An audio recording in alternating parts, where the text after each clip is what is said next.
가족 간의 현금 이동이 필요할 때가 정말 많으실 텐데요. 어디까지가 증여고 증여세가 나오는 것일까요? 이렇게 가족 간의 현금을 줄 때마다, 계좌이체 할 때마다 누구나 한 번은 이런 묘한 찝찝함을 느끼셨을 겁니다. 이래도 될까? 어디까지 될까? 얼마까지 될까? 이거 걸릴까? 세금 나올까? 하는 그런 궁금증을 느끼셨을 겁니다. 자, 이럴 때는 어떤 큰 기준을 가지고 계셔야 합니다. 우리 모두 세무사가 아니기 때문에 굉장히 어렵거나 복잡한 어떤 그런 것까지 할 수는 없지만 심플하고 간단한 기준이 있다면 일반인 분들도 헷갈리지 않으실 겁니다.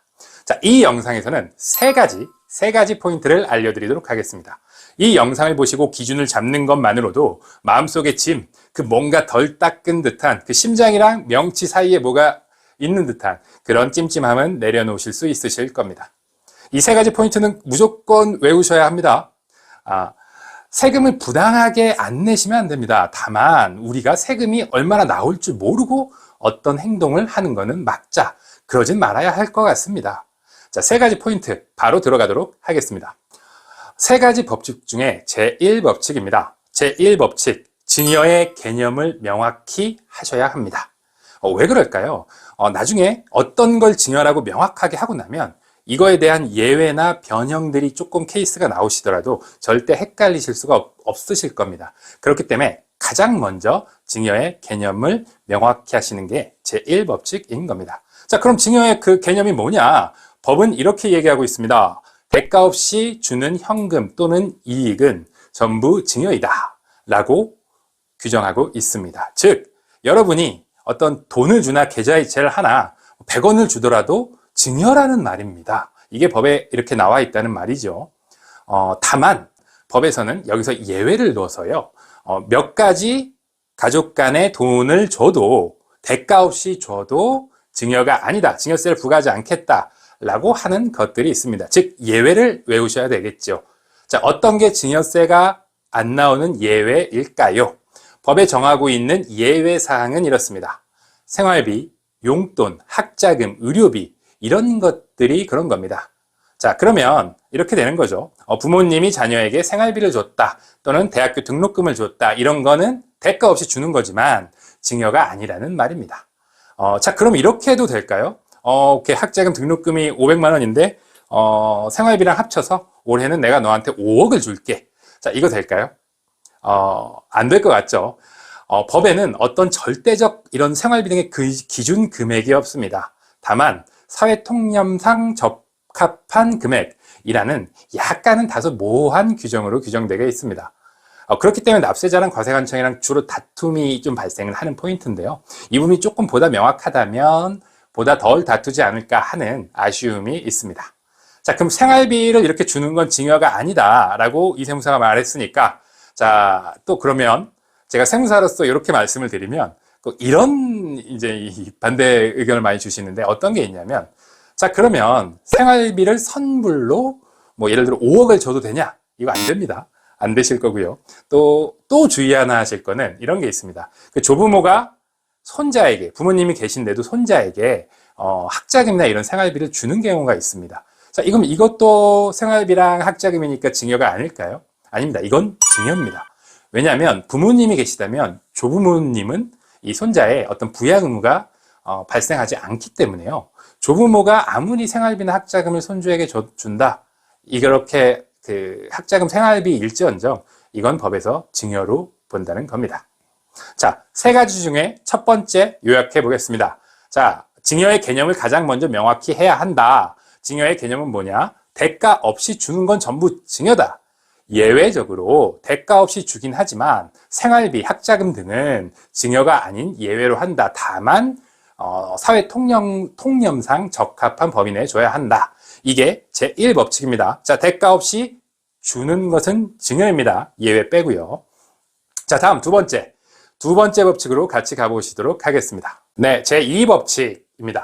자, 대가 없이 빌려주는 것은 증여가 아니다가 제2법칙입니다. 1법칙과 뭐가 다르죠? 1법칙이 뭐였냐면 대가 없이 주는 것은 증여이답니다. 2법칙은요, 대가 없이 빌려주는 것은 증여가 아니다입니다. 즉, 주는과 빌려주는이 다른 거고요. 그냥 주면 증여고 빌려주면 증여가 아니라 뭐죠? 금전 소비 대차, 즉 차용이라는 말입니다. 자, 그렇다면 가족 간에 현금이 갈 때 돈을 빌려준 걸 수도 있고 증여한 것으로 보아 증여세가 나올 수도 있고 이런 말입니다. 헷갈리고 다소 애매하죠. 다만 이를 명확히 이해하시면 자금을 운용할 수 있는 폭이 굉장히 넓어지게 되실 겁니다. 그럼 주는 것 말고 빌려주는 것으로 하려면, 즉 증여가 아니니까 증여세를 부과하지 마세요를 인정받기 위해서는 어떻게 해야 할까요?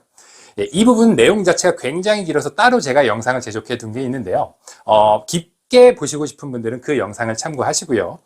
이번 영상에서는 주는 게 아니고 빌려준 게 어떤 거냐를 짧고 빠르게 요약해 드리도록 하겠습니다. 자, 증여가 아닌 차용의 4가지 요소가 있습니다.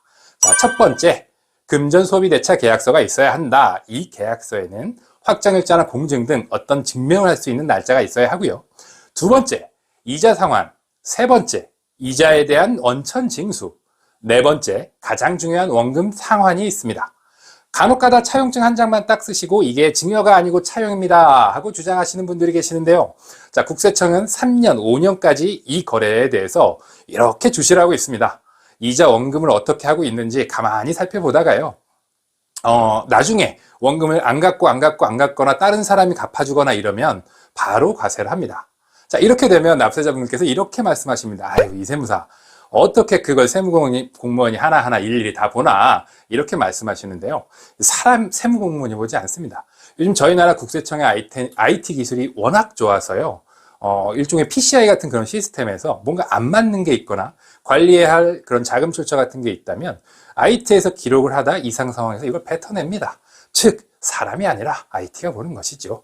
자, 그렇기 때문에 가족 간에 돈을 빌려줬다, 이렇게 이야기하기 위해서는 아까 말씀드린 4가지 요소, 이런 것들이 전부 충족이 돼야 됩니다.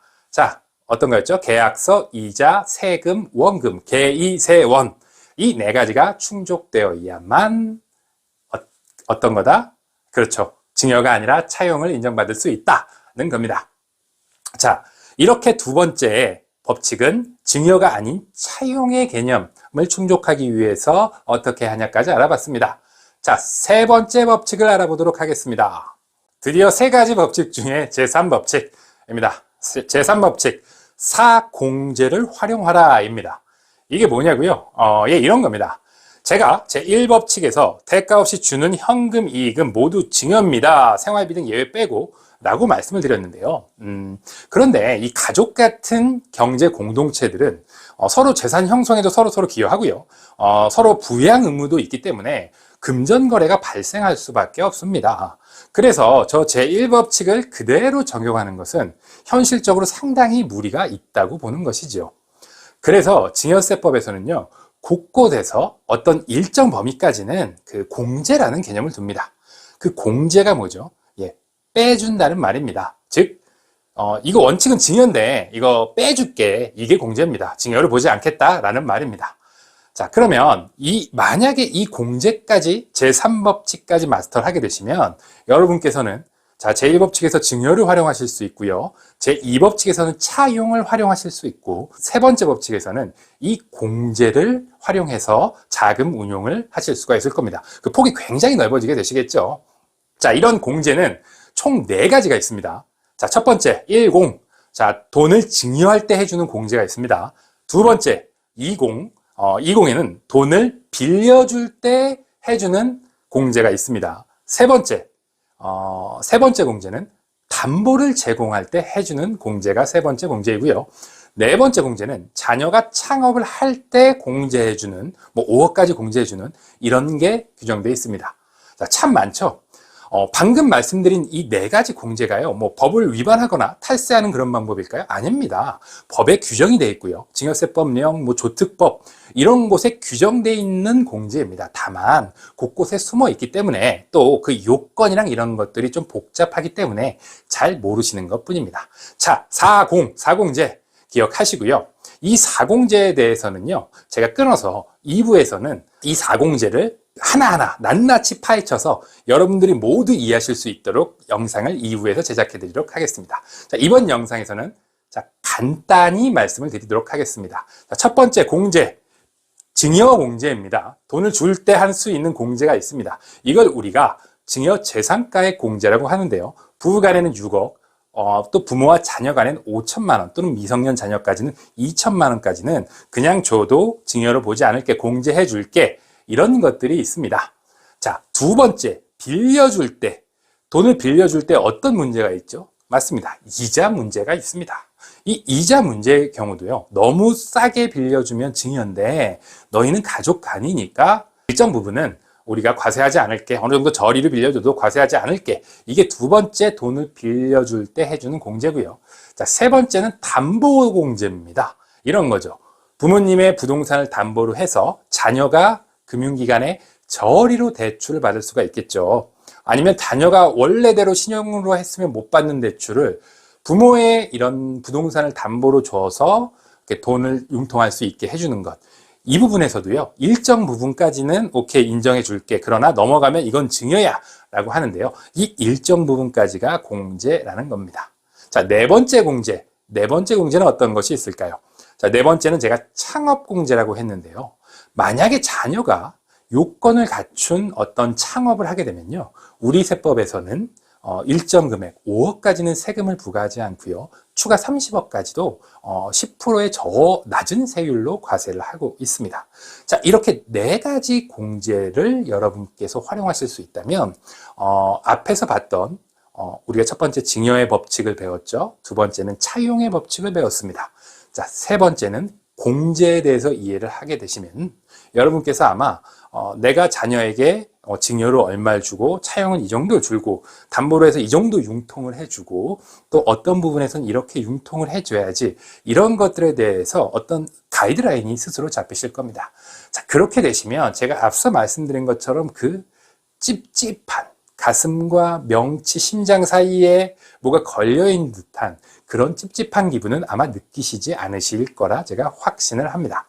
제가 다음 영상에서는요, 이 4공에 대해서 낱낱이 파헤쳐서요, 자, 어떻게 운용해야 되는지 이걸 저희 구독자분들께 정말 쉽고 친절하고 자세하게 안내해 드리도록 하겠습니다.